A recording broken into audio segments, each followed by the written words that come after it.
하나님 말씀 같이 읽겠습니다. 창세기 3장 15절 말씀입니다.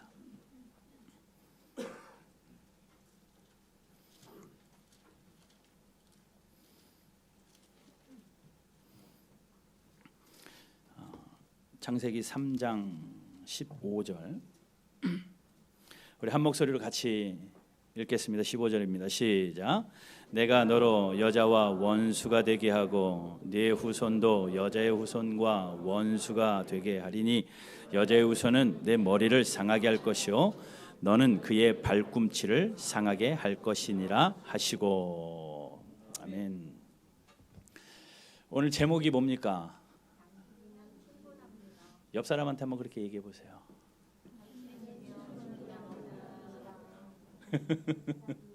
진짜 그래요? 진짜 당신이면 충분합니까? 여러분 영화 좋아하세요? 영화? 저 영화 좋아할 것 같아요? 안 좋아할 것 같아요? 저랑 같이 영화관을 간 청년들은 안 좋아해요 그러잖아요. 좋아는 하는데 이상하게 가면 잠만 자요. 안 잔 게 몇 개 없습니다. 제 아내랑 데이트하면서 처음 영화관 가서도 잤습니다.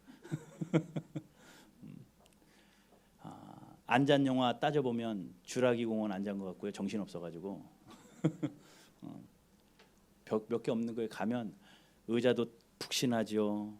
껌껌하죠. 잠을 안 잘 수 없게 해놓고 뭐 이렇게 많이 흥미가 없어요. 그런데 옛날 생각을 좀 해보니까 처음 이제 막 초등학교, 중학교를 지나면서 영화라는 것을 접하기 시작할 때는 흥미가 있었던 것 같아요. 기억나는 영화가 뭔가 생각을 해보니까 E.T. 기억나고요, 로보캅 기억나고요, 터미네이터 이런 거 기억나더라고요. 제가 중학교 때 그런 것들 막 기억이 나는데 왜 이 이야기를 하냐면 터미네이터 이야기를 좀 하려고 그래요. 그게 1984년에 개봉됐대요. 어렴풋하게 스토리는 막 기억이 나는 것 같으면서도 어떤 한 글을 읽다가 아하 그렇구나 라는 것을 알고 다시 한번 봤습니다. 뭐 지난해도 뭐 터미네이터 뭐 또 나왔잖아요. 근데 제일 첫 편의 줄거리들을 제가 쭉 읽었는데 그 줄거리예요. 그 1984년에 개봉됐는데 그 내용이요. 1997년에 인류의 핵전쟁이 일어난다는 거죠. 이미 지났어요. 우리는 그때는. 그래가지고 핵전쟁이 일어나가지고 기계군단이 그걸 장악을 합니다. 기계군단이 장악을 하고 이제 그 인류의 절반이 죽어나가는 그러한 상황 가운데 살아남은 인간들이 그 기계들의 동원이 되어서 시체를 나르고 처리하는 그런 일들을 하다가 그 인간들 중에 지혜로운 용감한 주인공인 지휘자 한 명이 등장하는데 그 사람이 존 커너예요. 존 커너가 이제 그 인류들을 대표로 인류군을 결성해서 기계군과 전쟁하는 그런 장면입니다. 그러다가 이제 시간이 질러서 2029년이 됐다고 얘기를 해요. 2029년에 캘리포니아 핵 전쟁 후에 이제 지구가 멸망하게 되어진 그 상황 가운데 기계군이 이 지구를 정복할 것이냐 인간 군대가 정복할 것이냐 이 싸움의 이야기 그 스토리가 바로 터미네이터의 배경의 이야기입니다. 그런데 그 배경의 이야기 가운데 사람 대표인 존 커너가요 강력한 지도력을 가지고 기계 부대를 제압하기 시작을 합니다. 그러니까 인간 부대가 기계 부대를 점점 이겨내기 시작을 해요. 그러니 기계 부대가 어떻게든 그 존 커너만 없애면 되겠다 생각을 해가지고 자기들끼리 작전을 짜가지고 사이보그 인간을 하나 만들어냅니다. 그 만들어낸 인간이 터미네이터예요. 그래서 그 터미네이터를 다시 1984년도로 보내버립니다. 그래가지고 무엇을 하느냐? 존 커너가 이 땅에 나타나지 못하도록 태어나지 못하게. 왜냐하면 존 커너 때문에 마음대로 자기들 마음대로 되지 않으니까 사이보그 인간을 만들어가지고 1984년도로 다시 되돌려서 그 존 커너가 태어나지 못하도록 하는 그 역할을 이제 하는 게 터미네이터예요. 그러니까 터미네이터가 역사 속으로 흘러가 가지고 다시 이제 그것을 태어나지 못하도록 합니다.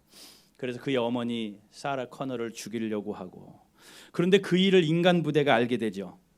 그 인간 부대가 그것을 알게 되기 위해 아니까 그 잔 커너의 어머니를 보호하기 위해서 또 한 사람을 보내는데 카일리스라는 사람을 보냅니다.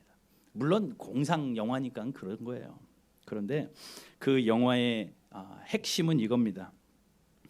과거로 돌아가서 그 여인을 죽여서 존 커너가 이 땅에 나타나지 못하게 하는 기계군의 싸움과, 또 반대로 또 한 사람을 보내서 존 커너가 이 땅에 태어나도록 사라 커너를 보호하는 인간 부대의 싸움입니다.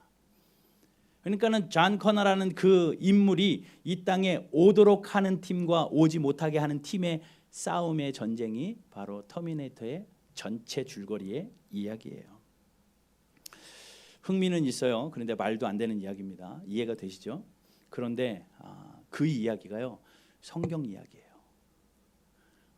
터미네이터 얘기가 성경이라는 게 아니라 성경에 그 이야기가 있다고요. 하나님께서 인류를 창조하십니다. 저와 여러분들을 창조하셨습니다. 보시기에 심히 좋게 창조하셨습니다. 근데 악한 사탄이 죄를 우리 가운데 심어줌으로 말미암아 하나님의 자녀된 우리들이 다 하나님과 관계가 틀어져 버리죠. 하나님의 자녀였던 우리들이 이제 사단의 종노릇하는 그러한 존재로 전락해 버립니다. 하나님이 그대로 두실 수 없어요. 하나님이 어떻게 창조하신 인간인데요. 그렇기 때문에 우리를 다시 다 하나님의 자녀로 만들어 내시려고 하나님이 한 프로젝트를 세우십니다. 온 인류를 구원할 수 있는 방법은 메시아 예수 그리스도가 이곳에 오는 것이다. 하나님이 그 계획을 세우시고 창세기부터 그 계획을 이루어내기 위하여. 그러니 성경은 예수님 이야기거든요. 구약은 오실 예수님에 대한 이야기고, 신약은 오신 예수님에 대한 이야기고, 지금 우리가 살아가는 시대는 오실 예수님을 기대하는 시대예요. 그러니 온통 인류는 예수님이 주인공인데, 오실 예수님에 대한 메시지가 구약에 쭉 기록되어 있고, 그러니 하나님께서는 예수님을 이 땅에 보내셔서 온 인류를 구원을 하시려는 것이 하나님의 계획이고, 그에 반해서 사탄은요, 어떻게든 예수님 오면 안 돼요. 그렇죠. 자기가 다 온 인류를 죄로 말미암아 자기가 온 수하에 잡아놨기 때문에 그 온 인류가 자기의 소유가 되었는데 쉽게 뺏기면 안 되죠. 그렇기 때문에 하나님이 예수님을 보내기 위한 열심의 이야기고, 사탄은 어떻게든 예수님 못 오게 방해하는 이야기가 성경의 이야기입니다. 터미네이터 비슷해요. 그런데 창세기 3장 15절 오늘 본문에는요, 예수라는 단어는 나오지 않지만 하나님의 구원 계획에 예수 그리스도에 대한 첫 번째 예언이 바로 창세기 3장 15절입니다. 다시 한번 읽어볼게요. 내가 너로, 이 내는 하나님이시고 너는 사탄입니다. 뱀으로 형상화된 사탄인데 여자와 원수가 되게 하고 내 후손도 여자의 후손과 원수가 여자의 후손이 바로 예수 그리스도입니다.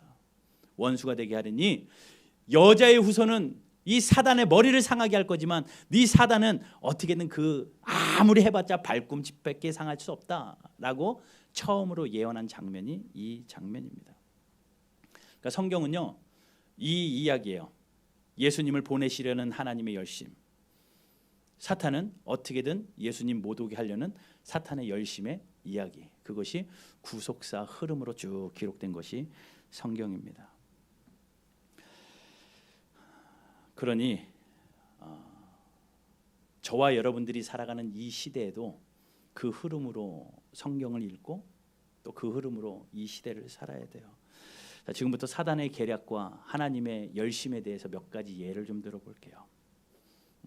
3장 15절에 하나님이 선포해 버리셨습니다.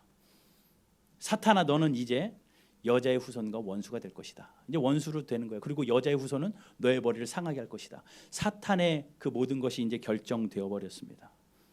그러니 사탄은 내 머리를 상하게 할 여자의 후손, 누가 될지는 모르지만 못 오게 하는 것이 사탄의 계획이죠. 딱 보니까 아담과 하와에서 자녀 둘이 나오는데 가인과 아벨입니다. 사탄이 딱 봐요. 가인하고 아벨 둘 중에서 어느의 후손으로 오는 게 내 머리를 상할 후손일까 보니까 누가 더 나요? 누가 더 나요? 아벨이 나요. 사탄이 보기에도. 하나님이 아벨의 제사를 받으시고 기뻐하셨거든요. 저 아벨의 후손으로 여자가 오겠다. 저거 죽여야지. 해가지고 가인을 충동질해가지고 가인이 아벨을 죽이게 만듭니다. 사탄이요. 하나님이 가만히 계시나요? 하나님이 열심으로 그 씨를 보존해야 되잖아요. 셋을 보내십니다. 그런 이야기가 성경의 이야기예요. 셋을 보내셔서 하나님의 열심을 이어가십니다. 그 후에 사탄은 안 되겠다. 온 인류의 죄를 계속 심어놔야 되겠다. 죄가 전염병처럼 퍼지게 만들어야 되겠다. 그래서 창세기 6장에 보니까 온 시대의 죄가 관영해 버립니다. 하나님이 사람 지은 것을 한탄하게 만들어 버려요. 지난주에 말씀 나눴잖아요. 하나님이 사람 지은 것을 한탄하고 있는데 하나님께서 그대로 놔두면 그 씨가 안 오니까 안 되겠다 해가지고 하나님께서 한 사람에게 은혜를 베푸십니다. 그 사람이 노아죠. 노아는 하나님께 은혜를 입었더라. 6장 9절에 나와요. 하나님이 노아라는 사람에게 은혜를 주셔가지고 그 씨를 보존하십니다. 그래서 노아를 구원해내셔서 예수 그리스도가 올 씨를 계속 준비하고 계셔요. 그런데 금방 노아로부터 또다시 시작되어진 셈과 함과 야벳 그 자손들로부터 시작되어진 그 인류들이 금방 또 교만해지기 시작을 합니다. 바벨탑을 쌓아 올리며 우리가 하나님께 가자 교만해지기 시작을 합니다. 그러니 사탄은 그 교만을 통해서 하나님을 향하여 대적하는 것을 통하여 어떻게든 예수 그리스도에 오는 것, 그 메시아의 이 땅에 오시는 것을 방해하려고 계속 방해하죠. 그런데 하나님께서는 언어를 흩어버리시고 아브라함이라는 한 사람을 선택하십니다. 사탄이 생각하기에는 아브라함은 예수님이 오실 조상이 되면 안 되거든요. 왜냐하면 아브라함은 지긋지긋한 불신자예요. 하나님 알지도 못했던 사람이고 그의 가족, 그의 아버지 데라는 우상 숭배자며 그의 가족은 우상을 숭배하는 우상 성전을 만들어서 우상 숭배하는 그것이 그들의 지갑이었기 때문에 하나님과 전혀 상관없이 살아가는 아브라함, 하나님께서 안 되겠다. 사탄 몰래 아브라함에게 그 계획을 가지시고 아브라함을 선택하십니다. 그래서 하나님이 그에게 찾아가서 너는 본토 친척 아버지 집을 떠나서 내가 지시하는 곳으로 가라. 하나님이 따로 빼셔가지고 가나안에 그를 불러 모으시고 민족의 아버지로, 믿음의 아버지로 만들어내셔요. 사탄이 아무리 하나님 앞에 공격하고 그 씨를 막으려고 해도 하나님께서는 그때마다 또 새로운 계략으로 열심으로 그 예수 그리스도의 씨를 계속 보존해 나가고 계신다라는 거죠. 그래서 사탄이 안 되겠다 해가지고 아브라함을 공격하는데 아브라함의 믿음이 만만치 않거든요. 그래서 사라를 공격합니다. 그 태를 정결하지 못하도록 만들어버립니다. 자녀가 태어나지 못하도록도 했다가 또 아브라함이 눈안대요 하면서 애굽에 가가지고 그 아내를 팔아버리려고 하는 그런 일들을 통해 가지고 어떻게든 그 씨를 정결하지 못하게 하려고 하는 그 사단의 계략 가운데서도 하나님께서 그 씨를 보존하시죠. 이삭도 마찬가지고요. 그 야곱의 아들 야곱과에서가 나오니 하나님이 또 야곱을 통하여 씨를 보내시기로 작정하시니까 사탄은 에서를 부추겨 가지고 장자권의 일을 통해서 그 야곱을 죽이려고 하니 야곱이 도망다니잖아요. 그 도망다니면서도 하나님께서 그 씨를 계속 보존하십니다. 그리고 야곱이 12아들이 나옵니다. 야곱의 12아들 중에 야곱이 유난히 요셉을 사랑하니 사단이 보니까 요셉의 씨로 올 것 같은 거예요. 그래서 팔아버리잖아요. 그래서 요셉에 막 집착을 하는 그 사단의 눈을 흐리면서 하나님께서는 네 번째 아들 유다의 자손으로 메시아를 오실 계획을, 유다의 자손 다윗과 메시아를 오실 계획을 바꿔버리십니다. 그 넷째 아들 유다에서 다윗이 오도록. 그리고 다윗이 이 땅에 와서도 하나님의 마음에 합한 자니 사탄은 그를 어떻게든 공격해야죠. 왕이 돼서는 안 되고 예수 그리스도의 통로가 되어서는 안 되니 그를 또 공격합니다. 장인어른의 공격을 통하여 10년 동안 엔게디 광야를 헤매야 했고 여러 사람들에게 또 자손에게 그런 아픔과 슬픔의 일들을 겪을 수밖에 없도록 그 길들을 계속 내모는데 사탄은 여전히 그렇게 공격하지만 하나님께서는 그럼에도 불구하고 하나님의 열심으로 계속 그 씨를 보존해 나가셔요. 그게 구약의 이야기예요. 모세도 마찬가지잖아요. 모세의 모든 시대에 그 어린 아이들은 다 죽여버려서 그 씨를 말려버리려고 하는데 하나님께서는 그 모세의 엄마의 갈대 상자에 모세를 숨겨놓으심으로 그 씨를 보존해 나가시잖아요. 기가 막히게 사단의 공격과 하나님의 또 새로운 프로젝트 예수 그리스도가 오도록 하는 그 열심의 이야기가 쭉 구약의 이야기입니다. 여러분 구약을 읽어 나가시면서 그걸 전체적으로 보면서 읽어보세요. 굉장히 재밌습니다. 터미네이터보다 재밌습니다. 신약의 이야기로 넘어가 볼까요? 구약이 끝나고 신약이 됩니다. 광야에서 한 사람이 나타납니다. 요한입니다. 세례 요한이 낙태 털옷을 입고 한마디 합니다. 회개하라, 천국이 가까웠느니라. 이제 곧 자신의 뒤에 오실 예수 그리스도에 대해서 소개하기 시작을 합니다. 그랬더니 사탄이 급해졌어요.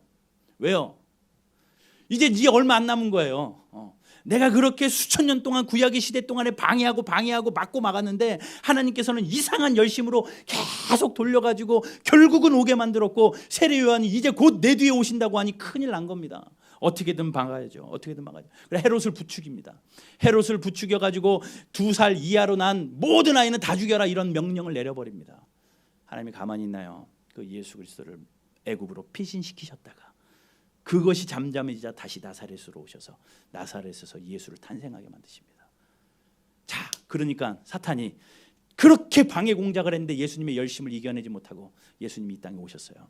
그러면 예수님이 오셨으니까 이제 사탄의 계획은 끝난 거잖아요. 그러니 이제 그가 할 방법이 바뀌었습니다. 예수님을 못 오게 했던 그가 예수님이 와버리셨으니 이제 그 예수를 죽이는 것이 자기의 목적이 돼버린 거예요. 이미 왔으니까 안 되겠다. 어떻게든 저 예수를 죽여야겠다. 그래가지고 그 예수를 죽이기로 작정을 하고 종교 지도자들을, 바리새인들을, 빌라도를, 모든 사람들을 동행해가지고 사내들인 공의원들과 바리새인들을 충동질해가지고 그 예수를 죽이려고 합니다. 그리고 결국에는 십자가에 달려 죽이면서, 여러분 패션 오브 크라이스트 봤나요? 그 영화는요, 영화를 보면 제가 영화를 좀 잘라오긴 했는데 시간이 없으니까 그냥 나중에 보시고요. 거기에 사탄으로 표현된 한 여인이 있거든요.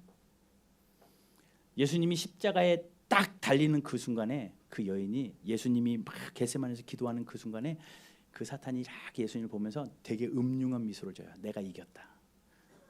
그리고 예수님이 십자가에 달리는 그 순간에 딱 미소를 지으면서 사탄이 야, 작전에 성공했다. 이러한 마음으로 딱 그 표현해냅니다. 그런데 여러분 모르는 게 한 가지 있어요. 사탄이 모르는 게 한 가지 있습니다. 예수님이요 이 땅에 왜 오셨어요? 예수님이 이 땅에 왜 오셨어요? 우리 구원하려고. 구원은 죽음밖에 없거든요. 그러니까 예수님은 사실 죽으러 오신 분이에요. 그래서 사탄이요 예수님 못 죽게 하는 게 그의 목적이 됐어야 돼요. 원래는 사탄은 어떻게든 예수님 못 죽게 해야 돼요. 그래야지 온 인류가 살아나지 않으니까. 어떻게든 예수님 장수하게 만드는 게 사탄의 목적인데, 사탄은 예수님 빨리 죽이려고 하나님의 기가 막힌 계략 속에 하나님이 사탄의 꾀까지 이용해 버리십니다. 그래서 예수님이 십자가에 달려 돌아가시고 온 인류를 구원해내시잖아요. 예수님이 십자가에 죽으시면서 마지막 순간에 다 이루었다 이 말이 떨어지는 순간, 그 영화의 한 장면에서 사탄은 큰 소리로 울부짖으면서 그제야 아차 늦었다 땅을 치며 후회해요. 죽이면 안 되면 안 됐었는데 아차 늦었다라고 후회하는 장면이 영화에 표현되어 있습니다. 사탄의 목적은 예수님이 이 땅에 오지 못하게 하든지, 만약에 왔으면 못 죽게 하는 것이 그의 목적인데, 예수님이 오셨고 예수님이 죽으셨기에 하나님의 승리죠. 그러니 이 성경 전체는요, 하나님께서 우리를 구원하시기 위하여 예수님을 이 땅에 오시게 하시고 예수님을 통하여 구원해내시는 그러한 이야기가 성경의 이야기입니다. 창세기 3장 15절 오늘 본문에서 시작되어진 예수님의 예언이 쭉 기록되어 있는데, 이사야에 보게 되면 이사야 7장이나 9장이나 보게 되면 하나님께서 이사야를 통하여 한 아이가 날 것을, 임마누엘로 올 것을 이미 700년 전에 충분히 예언하셨습니다. 그러면 여러분 보십시오. 이 예수님이 어떻게 오신 분인데요, 수천 년을 지나면서 하나님의 열심으로 예수님이 이 땅에 오신 분입니다. 우연히 뚝 떨어진 예수가 아니라 여러분 지켜내시려고요, 여러분 구원해내시려고요, 여러분 하나님의 자녀 삼아 주시려고요. 어떻게든 놓치지 않으려고요. 하나님이 수천 년 동안 우리 때문에 그 예수님을 지켜오신 분이, 하나님의 열심이 담겨 있는 분이 바로 예수 그리스도라는 거예요. 그 예수님의 생명이 우리 안에 있습니다. 우리 안에 그 생명 주시려고 하나님이 열심을 지켜내셨어요. 자, 이제 사탄이 힘듭니다. 하나님의 손에, 예수 그리스도를 믿음으로 말미암아 하나님의 손에 사로잡힌 하나님의 백성들은 뭐라고 말해요? 성경에 어떤 것도 하나님, 로마서 8장에 어떤 것도 하나님의 사랑에서 끊을 수 없대요. 사망이나 공경이나 박해나 기근이나 칼이나 위험이나 그 어떤 것으로도 그 하나님의 사랑에서 끊어낼 수가 없습니다. 하나님 우리를 사랑하시기에 사탄이 끊어낼 수가 없어요. 우리를 끊어낼 수가 없습니다. 그리고 하나님이 선택한 하나님의 백성에는, 하나님은 우리를 한 번도 버리신 적이 없고 실수하지도 않고 내 너를 버리지도 않으리라, 내 너를 떠나지도 않으리라 약속하셨기 때문에 사탄이 이제 우리를 건들지 못해요. 우리 주변에서 계속 말로 유혹은 해도요, 우리를 함부로 건들지는 못해요. 왜요? 하나님의 자녀가 되어버렸으니까. 그러니 이제 사탄의 계획이 바뀌었습니다. 우리를 공격하는 것은 둘째치고 그들의 공격은 무엇이냐? 믿지 않는 사람이 믿음의 자녀가 되지 못하도록 방해하는 겁니다. 사탄이요. 예수가 와버렸고 예수 때문에 구원받는 사람들이 생겼는데, 구원받은 사람은 구원받은 걸로 어쩔 수 없고 이미 내 수하에 있는 믿음이 믿지 않는 사람들이 어떻게든 하나님 믿어가지고 하나님의 자녀로 돌아가는 것은 막아야 돼요. 그러니 지금 이 시대는요, 공중권세 잡은 사탄이요, 어떻게든 믿지 않는 사람이 믿음의 사람으로 변하는 것을 방해합니다. 그러니 쉽게 이야기하면 교회 안 다니는 사람들이 교회 가는 것을 사탄이 너무 싫어하기 때문에 계속 방해해요. 뭘로 방해하겠습니까? 교회로 방해합니다. 교회의 도덕 수준이 떨어지고 또 목회자들을 통하여 믿지 않는 자들이 믿음을 포기하게 만들어버립니다. 우리 인서 수술하신 여기 더 좋은 병원 정형외과 원장님이요, 저만 보면 목사님 그래요. 그러면서 제가 하루에도 CTS를, CBS를 1시간씩 봅니다. 어제도 설교를 봤는데 목사님 야곱 몇 장이 나오죠? 막 이러면서 막 진료하러 왔다가 30분 동안 성경 얘기하고 가요. 옆에서 간호원은 막 불안해가지고 빨리 가야 되는데 계속. 그래서 제가 교회를 다니셔요. 그랬더니 그분이 뭐라고 그러냐면요, 교회는 안 가요. 꼴보기 싫대요. 성도들 꼴보기 싫고 교회는 싫대요. 그런데 말씀을 좀 배워야 되겠어서 자기가 TV로 CTS, 이런 사람들이 얼마나 많은데요. 얼마나 많은데요. 진정한 믿음은 아니에요. 교회가 실수했기 때문에, 성도들이 실수했기 때문에 그런 사람들이 부지기수로 많아집니다. 사탄이 좋아할 일이죠. 좋아할 일이죠. 그래 잘하고 있다. 그래 잘하고 있다. 사탄이 좋아할 일이에요. 사탄이 또 대중문화를 선동합니다. 대중문화를 선동해가지고 점점 기독교 색깔을 없애버립니다. 동성애나 낙태나 이런 문화들을 가지고 점점 기독교 세계관을 흐려버립니다. 윤리가 무너지게 만들어버립니다. 그래가지고 더 이상 예수 믿는 자가 없어지도록 사탄이 우리의 대중문화를 장악해버렸어요. 하나님의 말씀을 듣는 것보다 어린 아이들이 유튜브를 보면서 즐거운 세상 노래 듣는 것, 찬송보다는 그것이 훨씬 더 재밌고, 하나님의 말씀보다는 그 어떤 만화들이 훨씬 더 즐거워지는 이 문화들을 통해 가지고 부모들도 점점 그래 어쩔 수 없어, 안 하면 안 되니까 하면서 점점 무감각해져 가지고 사탄이 점점 잠식해 버려서 다음 세대들까지 장악해 버려요. 교회 안에 있으면서도 예수 믿지 못하도록 만들어 버립니다. 이게 사탄의 계략입니다. 계략이에요. 하나님께서 마지막 시대에 일어날 징조들 가운데 전염병이라는 거 지난주에도 말씀드렸죠. 1998년도에 총균쇠라는 책을 쓴 인류문화학자 제러드 다이아몬드는 그곳에서 그렇게 이야기합니다. 인류를 변화시킨 세 가지가 있는데, 유라시아 민족들이 아프리카 민족들보다 더 위대한 세 가지가 있는데, 총이 있었기 때문이고 균이 있었기 때문이고 또 칼이 있었기 때문이다. 그러나 그 세 가지 중에서 가장 인류의 혁명적인 것은 균이다 라고 이야기했다고 그래요. 허균 집사님 말고요. 균이다. 이 바이러스라는 거죠. 그것을 책에서 이미 다 이야기를 합니다. 이 전염병이라는 것이 참 무서워요. 마지막 때에 하나님의 징조인데 사탄은 그거 이용하는 것 같아요. 그 전염병 때문에 교회가 문을 닫고 뭐라고 하는 건 아닙니다. 예배하는 것이 방해되어지고 집회가 방해되어지고 사탄이 좋아하지 않겠습니까? 사탄이 좋아하지 않겠습니까? 우리가 무시하자는 거 아니에요. 주의하셔야 되고 또 지키셔야 됩니다. 그러나 사탄의 계략을 아셔야 됩니다. 성경에 뭐라고 기록되어 있냐면요, 역대하 20장 9절 한번 같이 읽어봐요.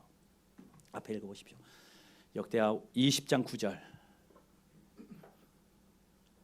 같이 읽겠습니다. 시작. 만일 재앙이나 난리나 견책이나 전염병이나 기근이 우리에게 임하면 주의 이름이 이 성전에 있으니 우리가 이 성전 앞과 주 앞에 서서 이 환난 가운데 뭐 하라고요? 주께 부르짖은즉 들으시고 구원하시리라. 해야 될 게 뭐예요? 도망다니고 피할 것이 아니라 주의 성전에 나와서 기도하는 거예요. 하나님이 지키십니다. 하나님이 지키셔요. 무시하자는 거 아니죠. 막 그렇다고 함부로 살자는 거 아니죠. 조심하십시오. 마스크도 쓰시고 기침하실 때 에티켓도 지키시고 손도 열심히 닦으시고 다 하십시오. 그러나 중심을 잃지는 마십시오. 이 모든 환경 가운데 뭐 누가 좋아할까? 하나님이 좋아할까? 사탄이 좋아할까? 사탄이 좋아합니다. 그러면 우리는 하나님 앞에 나와서 무릎을 꿇어서, 아니 교회 못 온다면 집에서라도 무릎을 꿇어서, 하나님 이 시대 가운데 하나님의 영광이 있게 하여 주십시오. 하나님 이 공중권세 잡은 자 사탄의 괴락 때문에 예수를 믿는 자들이 흔들리고 예수를 알지 못하는 자들이 예수 믿지 못하는 일이 없도록 하나님 우리를 보호하여 주십시오. 이것이 우리의 기도가 되어야 되지 않겠습니까? 이게 현실이에요. 미국도 그렇고 미국의 공교육 학교에서는 예수 그리스도 이야기하면 잡혀간대요, 선생들이. 뭐 트럼프 대통령 좋은지 어쩐지는 몰라도 마음에 드는 것 한 가지는 그걸 자유화 시켜줬대요. 학교에서 예수 얘기해도 된다. 아주 그냥 남자신데 그렇게 해가지고 많이 막 변화를 시켜내고는 있지만 그래도 아직까지는 구석구석에 그것에 대한 경계가 있습니다. 우리나라도 그 뒤를 따라가서 점점 학교 안에서 종교 이야기하는 것, 다음 세대들이, 애들이 그래요. 우리 인사한테도 너네 반에 교회 다니는 몇 명이니? 2명, 3명밖에 안 된대요. 3명이라고 그랬나요? 아빠 우리 반에 교회 다니는 애들이 3명이야. 말 안 하고 몰래 다니는 애들도 있지만 3명인데 하나는 자기고 또 하나는 선교사님 자녀고 하나는 뭐 또 다르게 목회자 가정 자녀 3명. 굉장히 수치가 작아집니다. 사단이 좋아하죠. 좋아라 하죠. 예수 안 믿는 일들이 많아지고 있으니, 그런 여러분 우리는 더 힘써서 주의 복음 전해야 됩니다. 그럼 우리가 해야 될 한 가지는 뭐냐면요, 그냥 돌아다니면서 예수 믿으세요, 예수 믿으세요 이것이 아니라 우리의 삶이 변해야 되는데, 저와 여러분들의 인생이 변해야 되는데 어떻게 변해야 되느냐? 예수님 한 분이면 충분합니다. 이 고백이 우리에게 나와야 돼요. 사실 이 시대 가운데 돈이면 충분하잖아요. 돈이면 다 되잖아요. 그런데 그게 아니라니까요. 내 옆에 있는 당신만 있으면 충분합니다. 아니란 이거요. 예수 그리스도만 있으면 충분합니다. 예수님만. 이 예수님이 어떤 예수님인데요? 수천 년을 지나면서 하나님이 우리를 살리시기 위하여 보내신 예수입니다. 그 예수님이 어떤 예수님이신데요? 저와 여러분들 살리시려고 십자가에서 물과 피를 다 쏟으시면서 죽으신 예수입니다. 그러니 그 예수면 우리는 충분하죠. 다른 것 없어도 예수만 있으면 충분합니다. 다른 것 다 가지고 있어도 예수 없으면 지옥 갈 인생이지만, 아무것도 누리는 것 없어도 예수 한 분 계시면 천국 가서 하나님의 자녀로 영원히 살게 될 줄로 믿습니다. 이 시대를 보면 예수가 없는 것 같은 일들이 얼마나 많이 일어납니까? 왜 무고한 생명들이 죽어갑니까? 왜 믿는 자들이 죽어갑니까? 왜 학교에서 총기 사건이 일어나가지고, 미국에서 2014년 커네디컷에서 총기 사고가 일어났잖아요. 왜 총기 사고가 일어나가지고 그 무고한 20여 명의 어린아이들이 죽습니까? 하나님, 그래서 어떤 한 기자가 그렇게 이야기해요. 그때 하나님 어디 계십니까? 기독교를 향하여 물어봅니다. 어린아이들을 죽어가는데 또 기독교인들이 박해당하는데 하나님은 능력의 하나님이시라며, 하나님 그때에 어디 계셨습니까? 그때에 어디 계셨습니까? 한 목회자가 그거에 대해서 글을 썼습니다. 그러면서 그분이 그렇게 이야기해요. 왜 이제 와서 하나님을 찾느냐?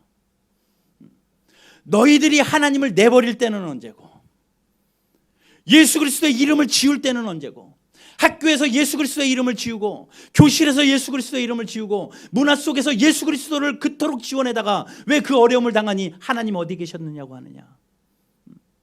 그러면서 그분이 이야기합니다. 그럼에도 불구하고 하나님을 향하여 복음을 위하여 살려고 하는 선생님들의 눈물 속에 하나님이 계셨고, 그들을 지켜내려고 기도하는 마음으로 뛰어다녔던 의사들이나 경찰들 안에 하나님이 계셨고, 하나님은 반드시 계셨다 라고 이야기합니다.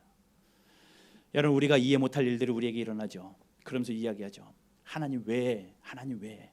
아니요, 우리가 먼저 하나님을 지웠을걸요. 우리가 먼저 예수님이면 충분하다고 말 못했을걸요. 저와 여러분들이 예수님이면 충분하다고 고백하는 그런 은혜가 있기를 주님 이름으로 축복합니다. 아멘. 여러분, 다른 거 다 잊어버려도 예수님 잊어버리지 마십시오. 예수님 잊어버리지 마십시오. 이곳에 앉아 계셨다고 다가 아니라 내 삶 중심에 예수 그리스도를 모시고 하나님은 우리를 살리려고 수천 년 동안 열심히 수고하셔서 예수 그리스도로 이 땅에 오시고 우리를 위해 죽게 하셨는데, 아무렇지 않게 예수 대하지 마시고 예수님 당신 한 분이면 충분합니다 라고 고백하는 저와 여러분들 되시기를 주님의 이름으로 축복합니다.